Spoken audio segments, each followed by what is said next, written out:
శ్రీ అనగాదేవి అష్టోత్తరశతనామావళి. ఓం శ్రీ అనగాయై నమః. ఓం మహాదేవ్యై నమః.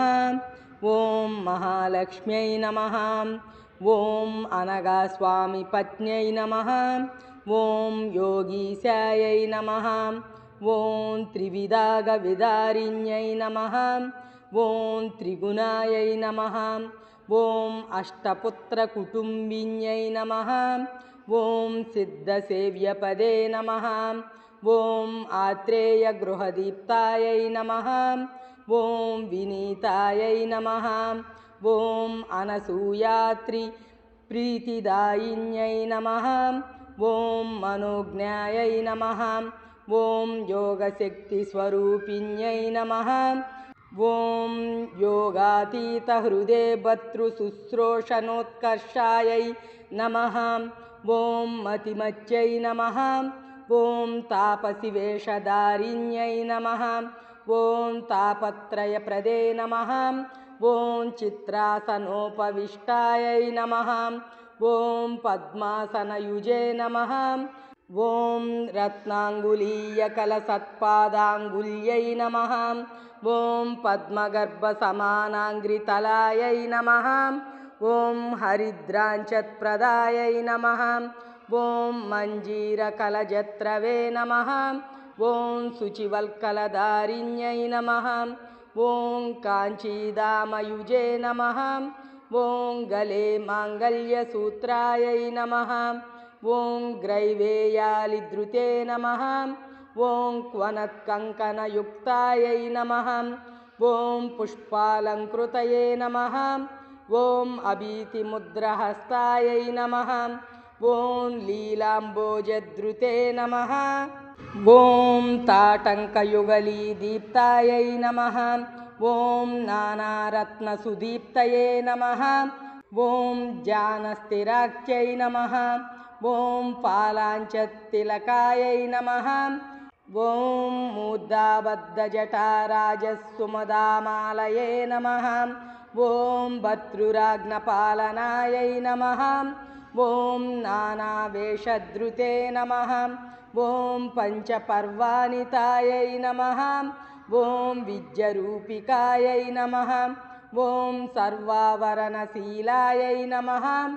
ఓం స్వబలావృతవేదసే నమః.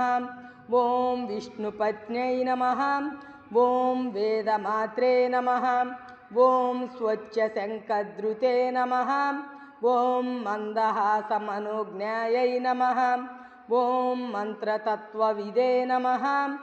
ఓం దత్తపార్శ్వనివాసాయై నమః. ఓం ముఖనిస్తృతశంపాదత్రయీదీప్యై నమః. ఓం రేణుకేష్టకృతే నమః. ఓం విధాతృవేదసందాత్యై నమః. ఓం సృష్టిశక్త్యై నమః. ఓం శాంతిలక్ష్మ్యై నమః. ఓం గాయకాయై నమః.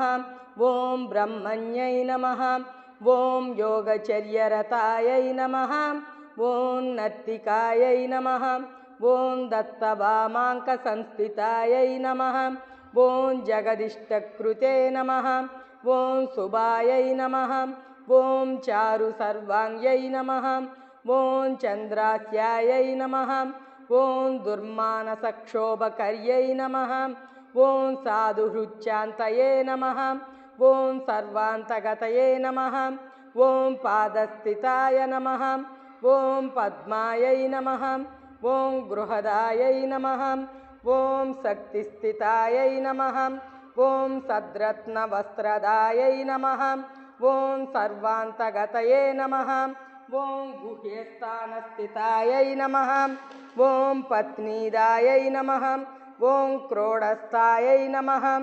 ఓం పుత్రదాయై నమః. ఓం వంశవృద్ధికృతే నమః. ఓం హృద్గతాయై నమః. ఓం సర్వకామపూరణాయై నమః. ఓం కంఠస్థితాయై నమః. ఓం హారాదిభూషణదాత్ర్యై నమః. ఓం ప్రవాసి బంధు సంయోగదాయికాయై నమః. ఓం ఇష్టాన్నదాయై నమః. ఓం వాక్శక్తిదాయై నమః. ఓం బ్రాహ్మ్యై నమః.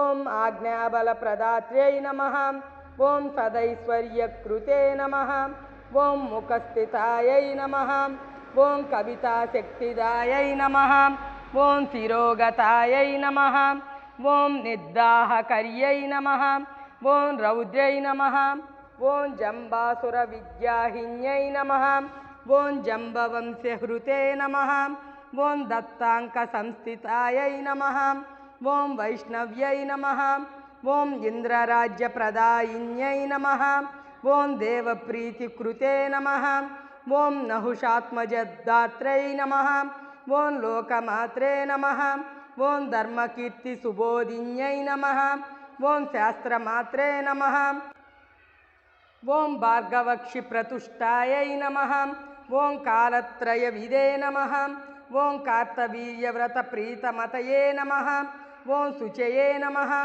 ఓం కార్తవీర్యప్రసన్నాయై నమః ఓం సర్వసిద్ధికృతే నమః.